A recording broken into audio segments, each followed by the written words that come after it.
As mudanças no cenário econômico, nosso assunto agora é o impacto da pandemia para quem trabalha com a cultura. Nós vamos conversar com o diretor da Associação de Produtores de Espetáculos Teatrais aqui de São Paulo, o Atílio Bari, e também com o presidente da Associação Brasileira de Promotores de Eventos, o Dorene Caramori.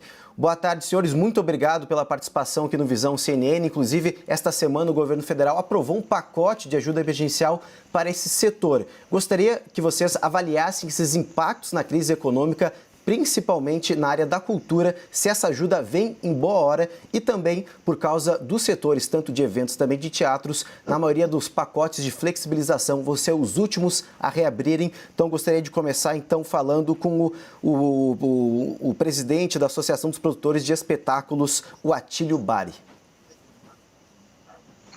Olá, boa tarde Luciana, boa tarde Cássio. Realmente não é surpresa para nós que o setor de teatro, por exemplo, teatro de cinemas, ficarão para a última fase. A gente já esperava isso, já vem sendo anunciado há algum tempo, e a gente tem visto exemplos de outros países, né? Isso está acontecendo em vários países. O que nos causa alguma surpresa, primeiro, é que a cidade de São Paulo está na fase laranja, enquanto todo o entorno aqui, as cidades em volta, estão na fase vermelha. Isso uma coisa para mim, ficou meio confusa, né? Para os teatros, a situação, nós estamos parados há praticamente 2 meses e meio, quase 3 meses, né? Os teatros, exceto aqueles teatros que são o que a gente chama de teatros de bandeira, que têm grandes patrocínios, ou estão vinculados a entidades, a instituições, ou ainda que são teatros públicos, de um modo geral, os teatros particulares, os teatros independentes, que a gente chama, estão numa situação desastrosa, eu diria, porque há 3 meses que a gente não tem nenhuma receita de bilheteria, a gente vive exclusivamente da bilheteria, ou primordialmente da bilheteria, e nós estamos há 3 meses praticamente sem nenhum tipo de receita, e os nossos custos continuam correndo. Quer dizer, que custos são esses? Aluguéis, condomínios para os teatros que são sediados em shoppings, né? ou edifícios comerciais, impostos, folha de pagamento, né? Muitos funcionários ainda continuam sendo remunerados pelas nossas empresas, pelos próprios teatros, e por aí afora, manutenções, taxas de água, luz, segurança, todo esse tipo de despesa. Os teatros continuam arcando com esses custos, embora não estejam oferindo nenhum tipo de receita, né? Então, para o setor de teatros, a situação está desastrosa. A gente tem receio até de que alguns teatros não conseguirão sequer abrir as suas portas novamente, porque estarão tão endividados, tão cheios de compromissos vencidos. Alguns espetáculos, não vários, alguns teatros recorreram a empréstimos, né? Esses empréstimos terão que ser saldados, isso aumenta o custo do teatro, né? Então, a situação para o setor de teatro aqui de São Paulo está muito grave. E a gente tem que considerar, quer dizer, que não existe teatro sem o espaço físico. Quer dizer, o espaço físico é primordial para que o teatro aconteça, né? Senão as peças vão se apresentar onde? Na rua. Então, eu acho que é preciso um olhar um pouco mais atento para as salas de espetáculos, para os teatros, de modo geral.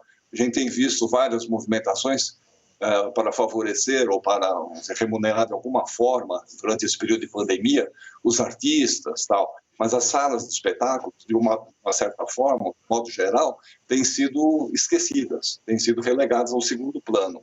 Isso é muito grave. A situação para nós, que somos administradores de salas de espetáculos independentes, está muito grave. Gostaria agora da sua opinião sobre a situação dos setores de eventos. Bom, boa tarde, Cássio, boa tarde, Luciana, boa tarde ao Atílio, que são importantes debatedores aí desse tema, né? O impacto da pandemia na indústria de eventos, sem dúvida, é muito nefasto, né?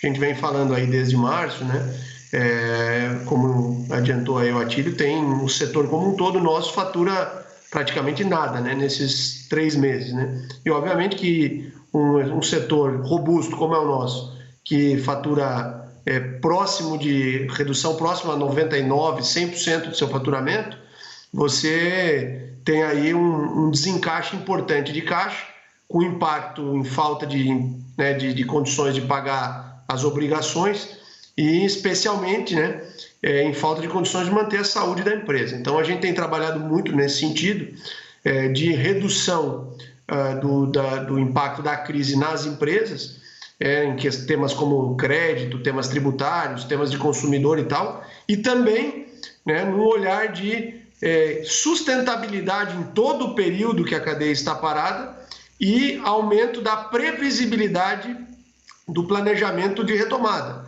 Né? Obviamente que há um ônus por estar parado e há um ônus muito maior quando soma-se isso à incerteza da retomada, né? Tanto de prazo quanto de condições de retomada.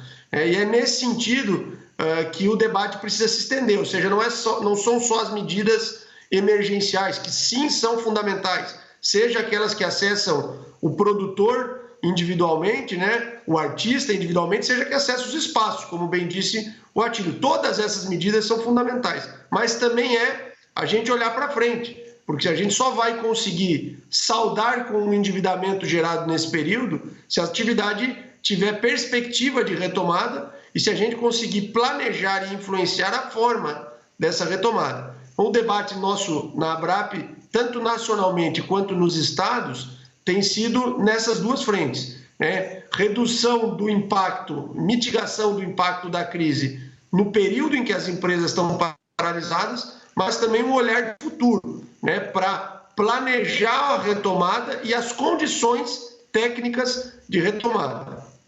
Bom, senhores, gostaria de agradecer muito a participação de vocês, os esclarecimentos sobre esses dois setores que vêm sendo atingidos por causa dessa pandemia. Então, muito obrigado, Atílio, e também... Eu posso colocar mais uma questão? Bom, nós perdemos o contato, então, com os dois entrevistados. A gente vai tentar resolver isso. Muito obrigada a participação dos dois. Vamos para um rápido intervalo.